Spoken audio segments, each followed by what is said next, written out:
Hello, everyone, and welcome to the Another Adult Podcast. I'm your host, Howard Cam. And if you're a fellow Gen Xer, a high school teacher, or just someone who's generally fed up with the everyday absurdities of life, you've come to the right place. Now, you might be wondering, Howard, what exactly is the show about? Well, it's pretty simple. You, the listeners, send in your questions, anything from why do kids actually do that to is it just me or is adulting getting harder? And I, with all the wisdom and occasional grumbling of a seasoned high school teacher and proud Gen Xer, will give you my unfiltered, off the cuff answers.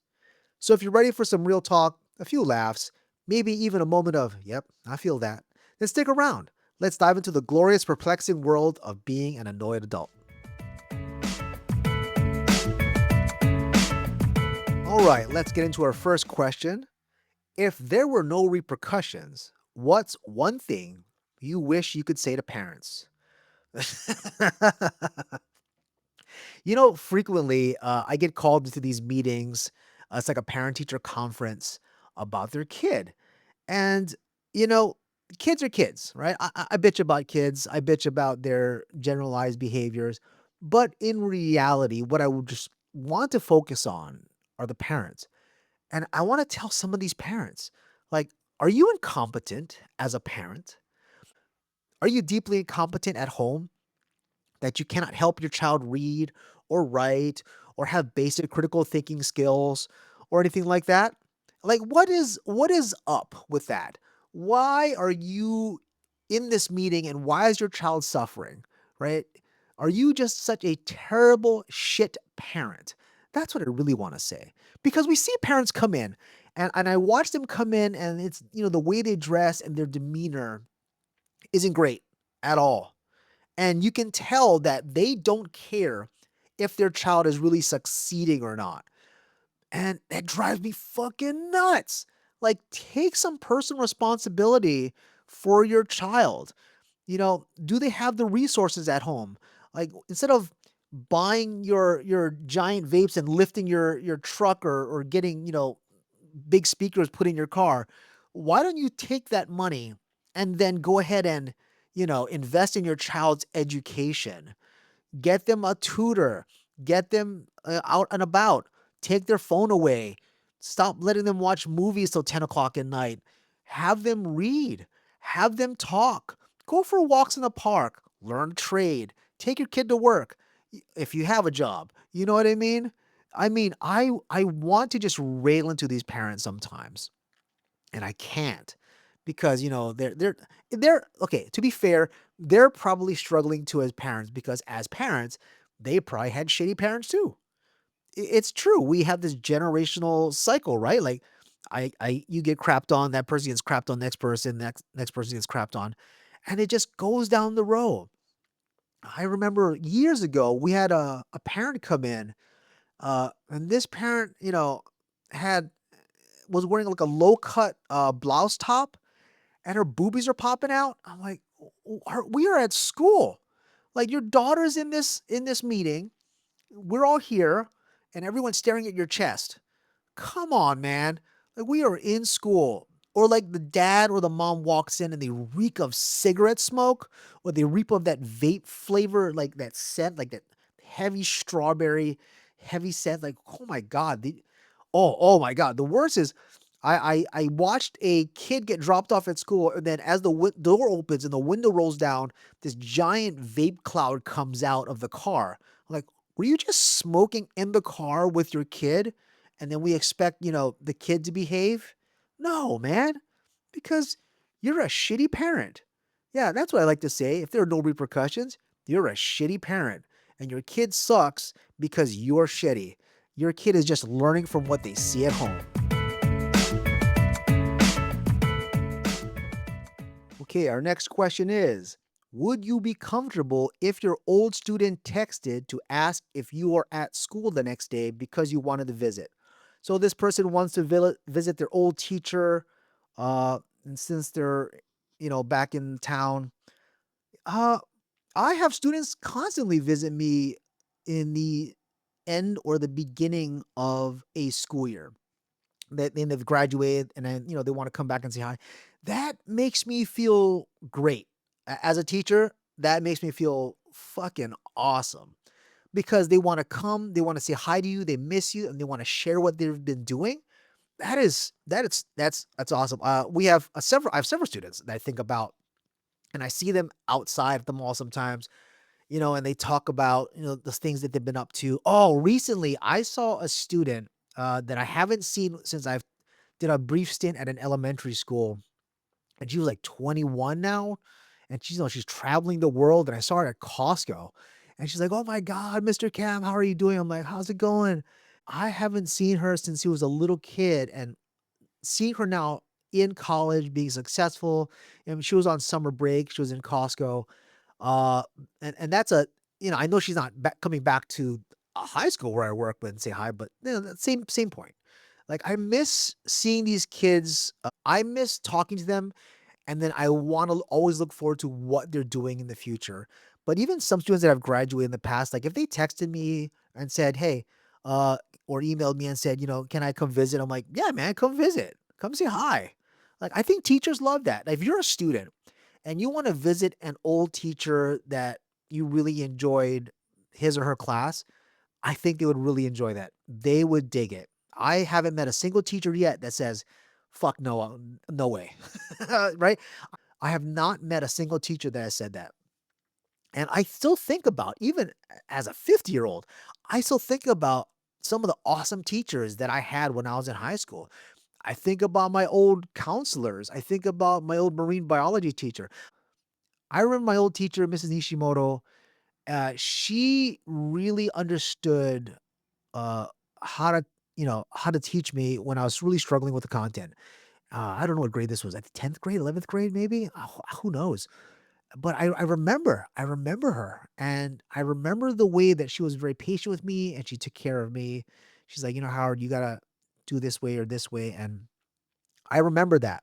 I remember all the kindness that she had, and, shit, you know what? I hope she's okay. I should really get in contact with her. But you know what?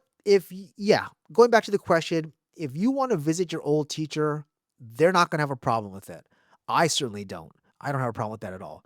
You wanna come by, but, don't come during, like, a full school day where I'm in the middle of class, but if you wanna come before school or you wanna come after school, perfect. Come by, say hi, that would be great. So yeah, go visit your old teacher. Say hi, drop off snacks, bring a present. Okay. That was a good question.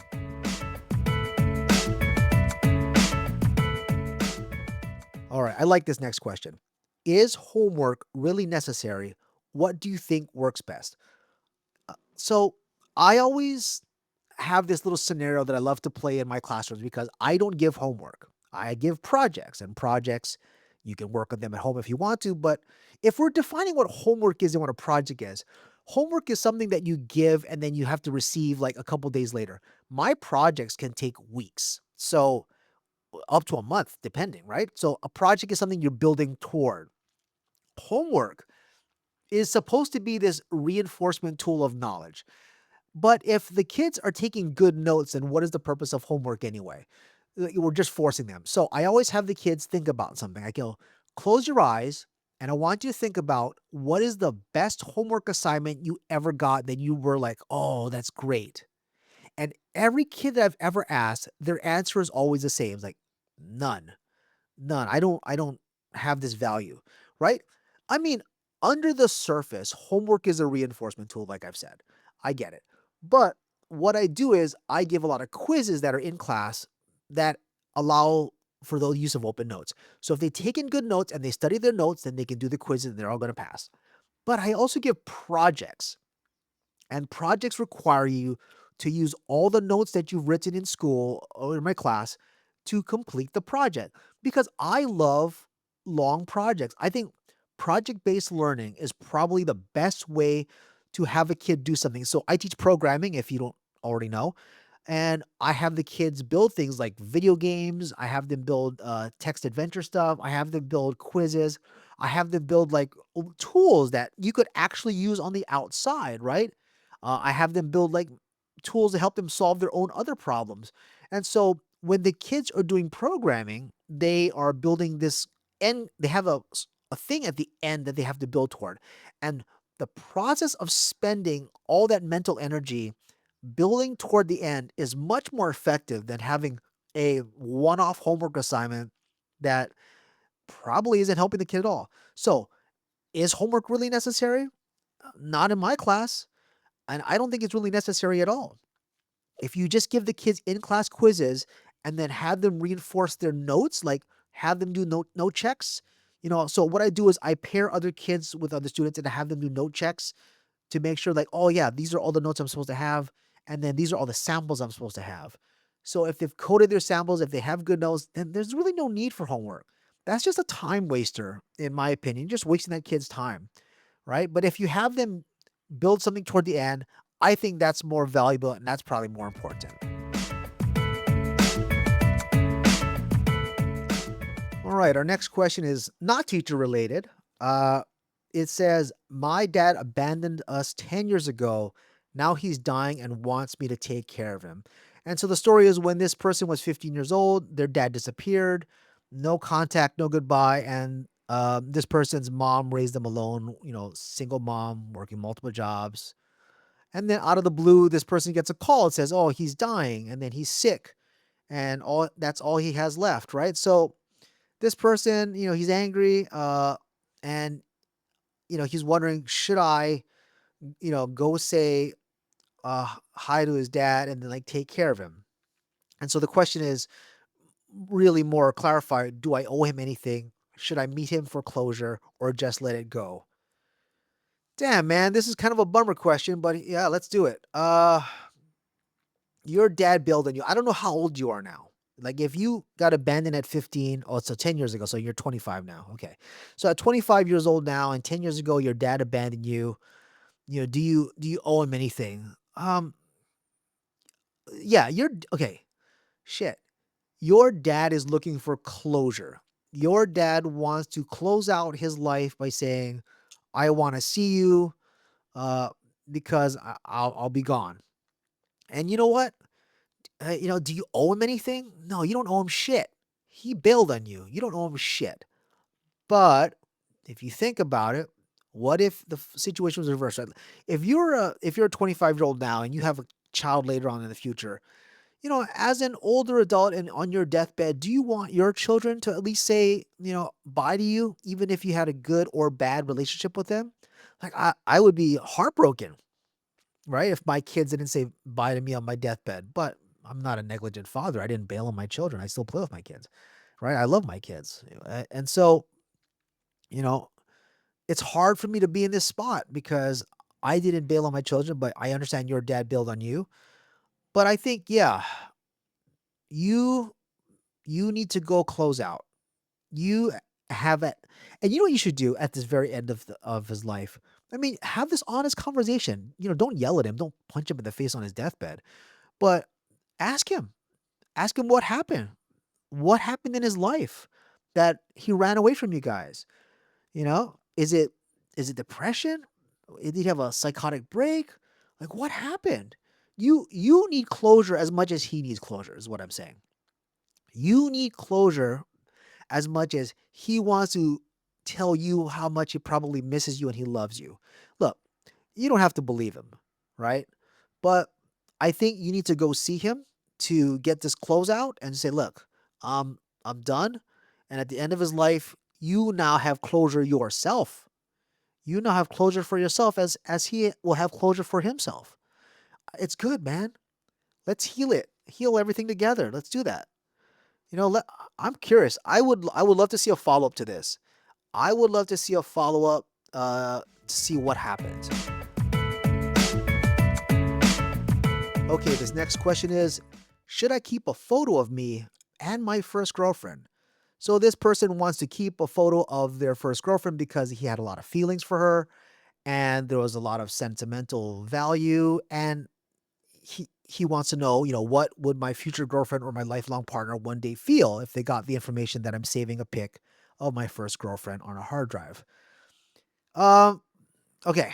Look, you should not keep that picture because one, you and that first girlfriend are no longer boyfriend and girlfriend. You guys broke up. You don't need to keep that picture anymore. All right? toss it. You're holding on to the past, man. Two, imagine your next girlfriend shows you a picture of her first boyfriend. How do you feel about that? Right? Is that a good idea? Like that. Don't hold on to this past relationship.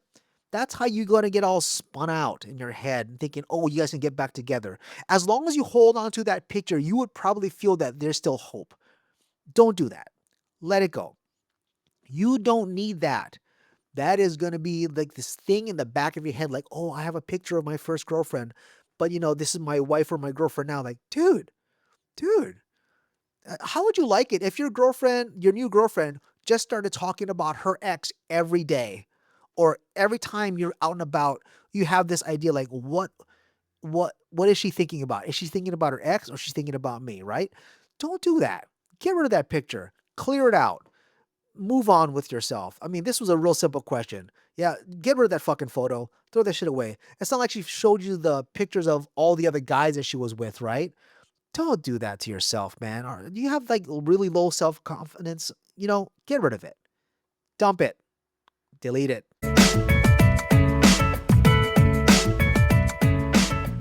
So this person wants to know, like, do you stay friends with anyone after work, after you leave that job? Uh, or do you want to just cut them off? You know, I recently left the place I trained jujitsu at, but I still keep in contact with almost all the people there. Like, I still hang out with them. I still talk to them. I still treasure them. I still value them, but I don't want to go train at that place anymore. I still talk, I don't burn those bridges, but there's other places that I've worked at that I absolutely do not want to associate with them anymore. And this was like, 30 years ago. So this is a long time ago, but jobs that I've been at were completely shitty. I used to sell cars at one point, and I hated that job so much because all the people there, yours truly included, was acting like a bunch of fucking scumbags trying to sell cars to people that couldn't afford it. So I don't want to deal with any of them anymore. I completely disconnected from them. No contact, no phone call, no nothing. That's fine.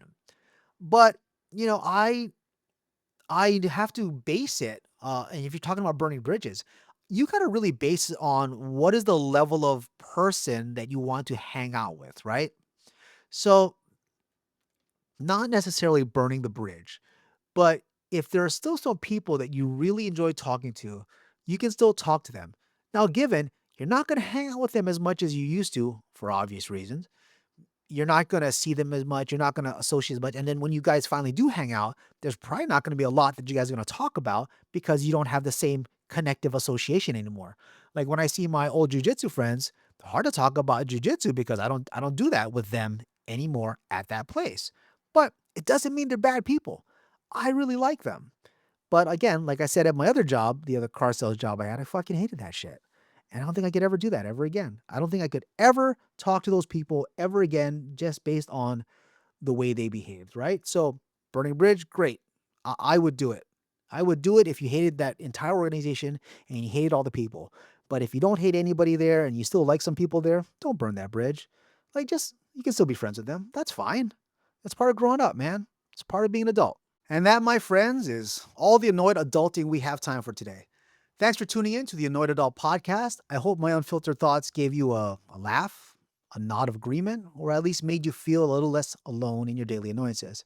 Remember, if you've got a burning question, perplexing situation, or just something that you really want to grind your gears about, hey, send it my way.